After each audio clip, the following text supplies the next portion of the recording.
우리 함께 찬송하겠습니다. 찬송가 515장 눈을 들어 하늘 보라. 우리 함께 찬송합니다. 눈을 들어 하늘 보라. 어지러운 세상 중에 곳곳마다 상한 영의 탄식 소리 들려온다. 빛을 잃은 많은 사람 길을 잃고 헤매이며 당자처럼 기지나니 믿는 자여 어이할꼬.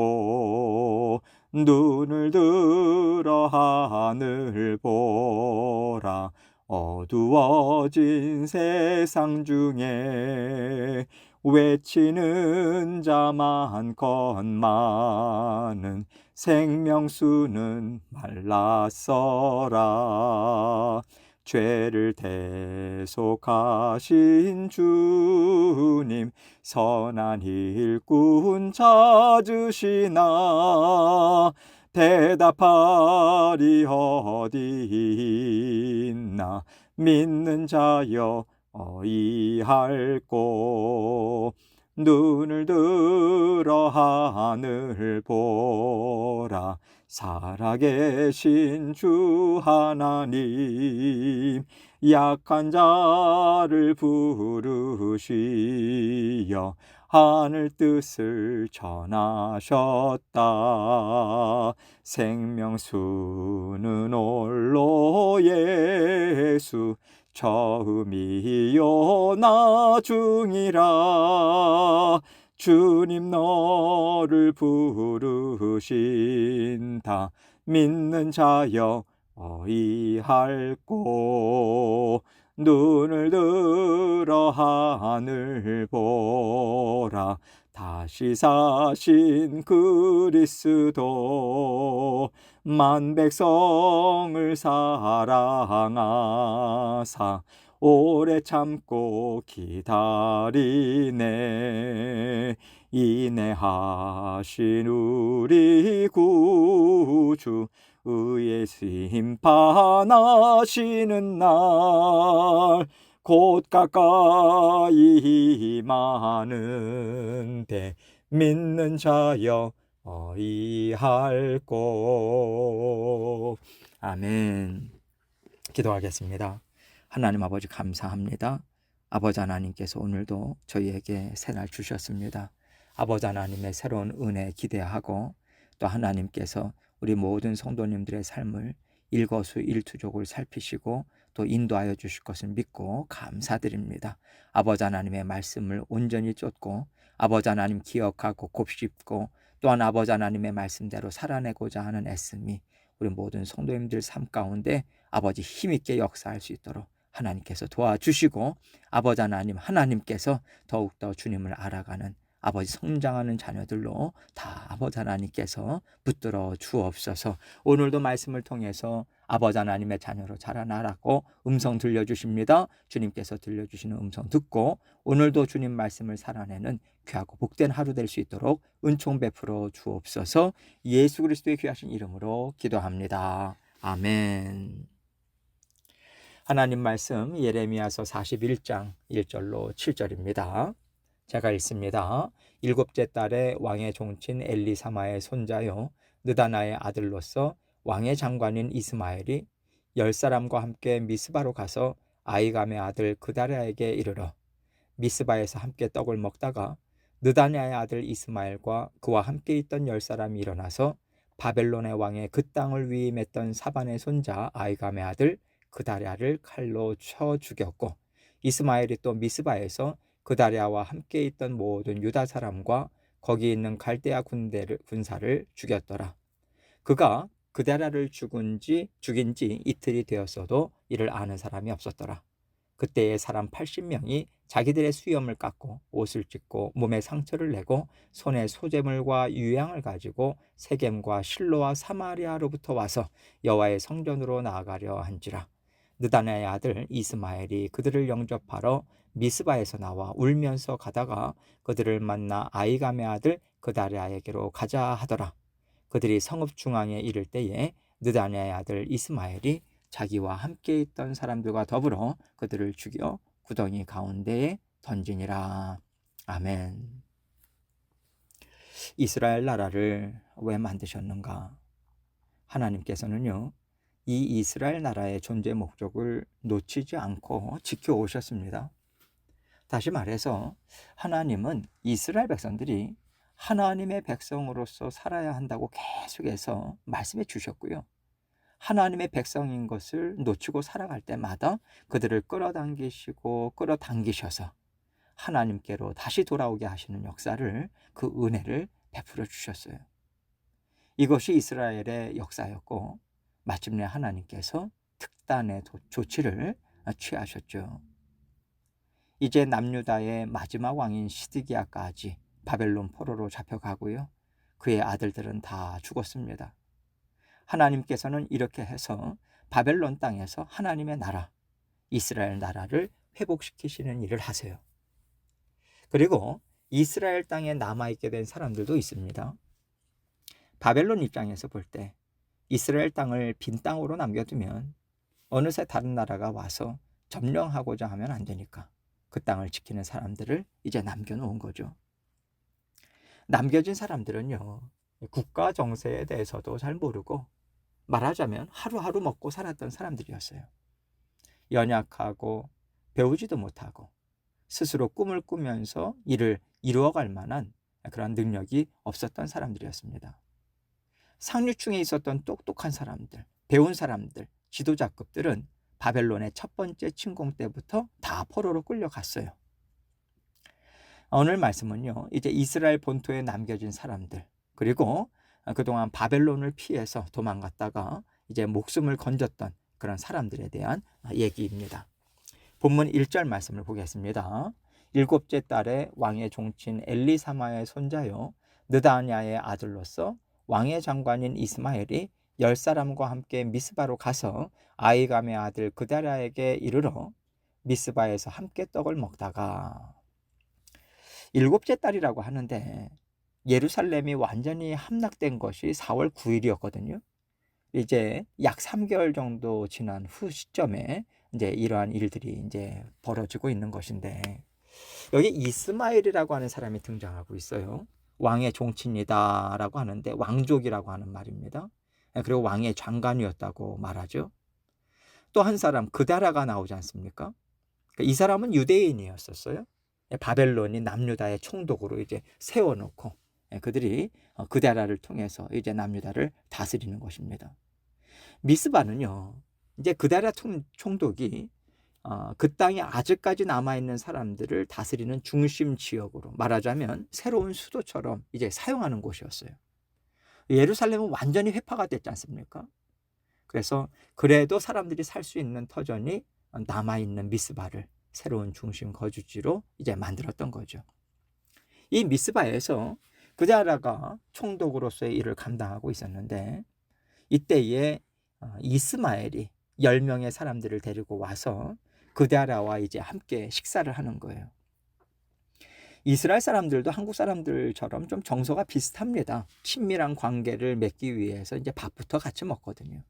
그다라는 그들을 초대한 거예요. 식사에 초대해서 함께 이제 친밀한 교제를 나누고자 지금 애를 쓰고 있었던 거죠. 2절입니다.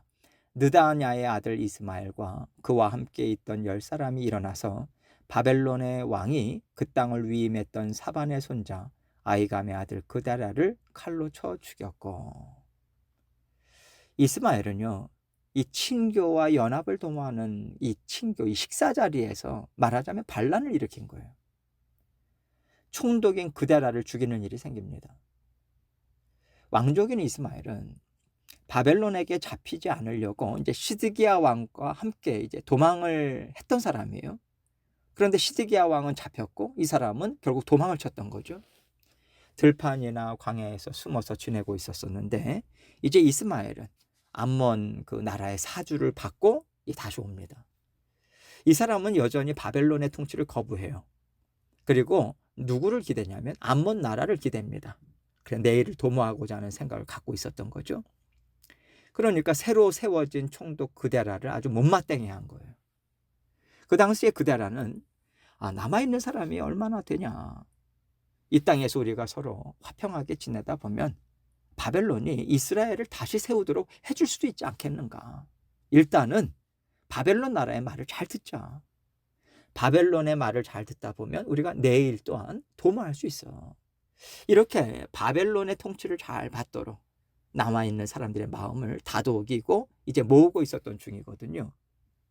그러니까 이스마엘은요, 왜 우리가 이 지경까지 돼서 바벨론의 통치를 여전히 받아야 되냐, 이렇게 주장하고 나서는 거죠.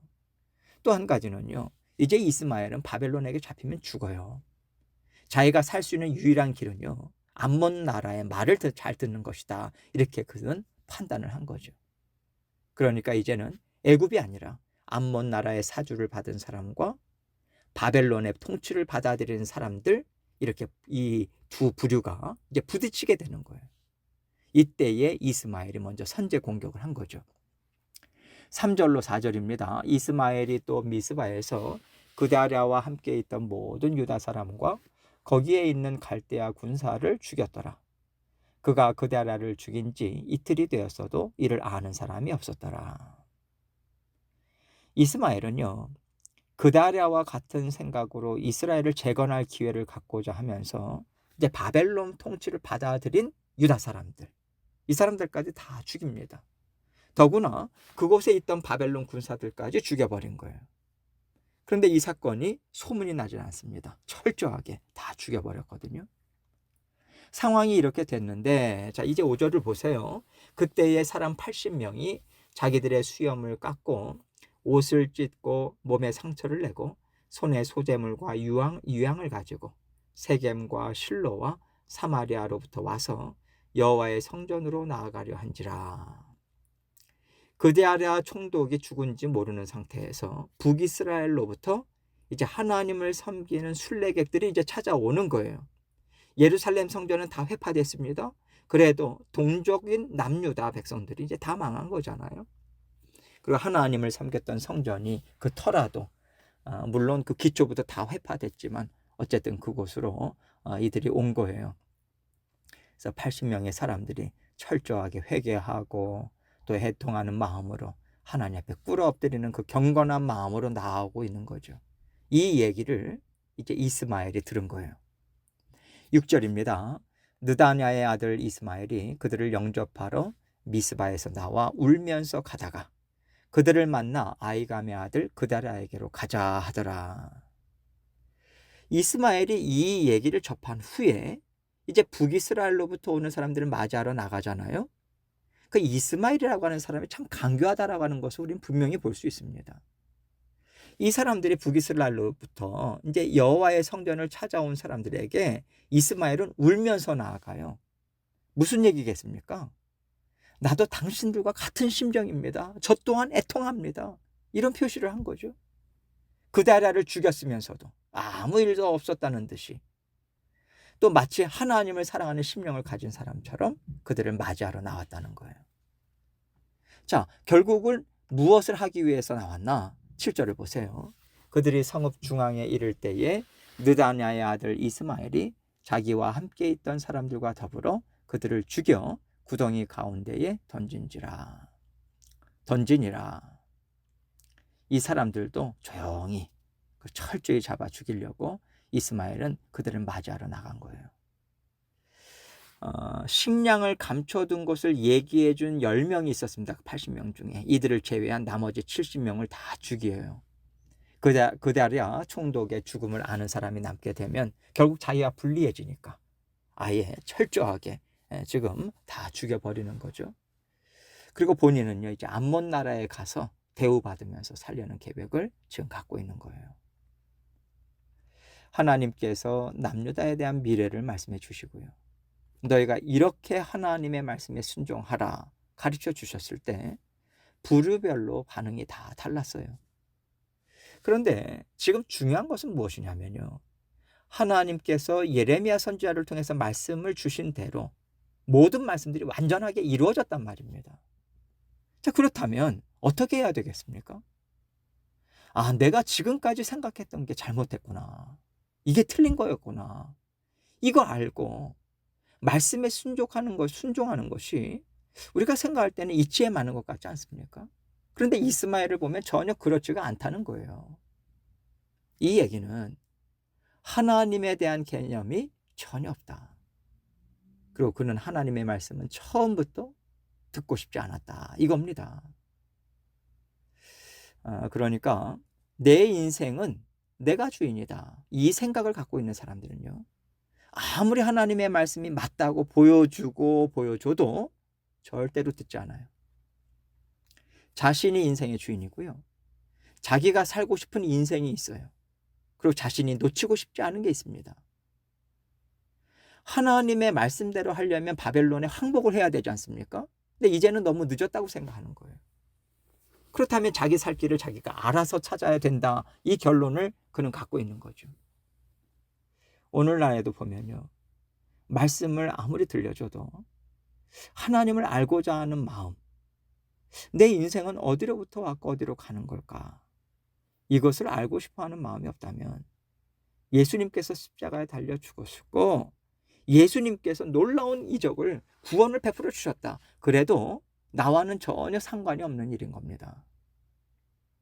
결국 하나님의 말씀을 듣고자 하고 하나님과 함께 인생을 살아가고자 하는 데에는요, 내가 주인이라고 하는 생각으로 내 주장을 펴면서 인생을 보려고 하지 않는 태도가 정말 중요한 것 같습니다. 인생이 뭐길래 먹고 사는 것에 내가 이렇게 애를 써야 되고, 나이가 들면 점점점 건강은 쇠퇴해지고 또 세상에서 뜻을 펼칠 수 있는 능력이나 기회들은 다 사라지는데 내가 도대체 어떻게 인생을 끝까지 살아야 되겠는가?